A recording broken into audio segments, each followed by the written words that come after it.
ఎందుకు మన పురాణ దేవాలయాలు ఎప్పటికీ కూలిపోవట్లేదు? ఇన్ని భూకంపాలు, ఎండ, వాన తట్టుకొని ఇంతకాలం అవి ఎలా ఉంటున్నాయి? మన పురాణ దేవాలయాలన్నీ సిమెంట్‌తోనో, స్టీల్‌తోనో కట్టినవి కాదు. అవి ఇంటర్లాకింగ్ స్టోన్ సిస్టమ్‌తో కట్టినవి. ప్రతి స్టోన్ ఇంకొక స్టోన్‌తో పర్ఫెక్ట్‌గా ఫిట్ అవుతుంది. Like Lego blocks. మధ్యలో ఏ యాడసివ్ యూజ్ చేయలేదు. అంటే ఎటువంటి పేస్ట్ లైక్ గమ్ యూజ్ చేయలేదు. కానీ ఆ స్టోన్స్ వెయిట్ మరియు జామెట్రీ వలన టెంపుల్ పూర్తిగా బ్యాలెన్స్డ్‌గా ఉంటుంది. ఎగ్జాంపుల్ తమిళనాడులో తంజావూరులో ఉన్న బృహదేశ్వర ఆలయం. ఇది శివుడి ఆలయం.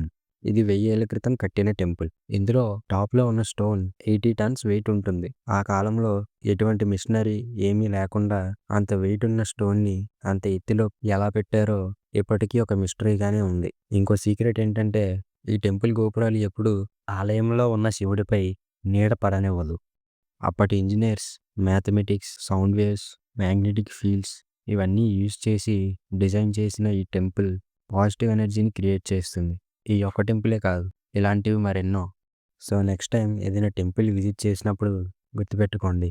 It's not just a place of worship. అది ఏన్షియంట్ సైన్స్, ఆర్ట్ మరియు ఎనర్జీ కలయిక.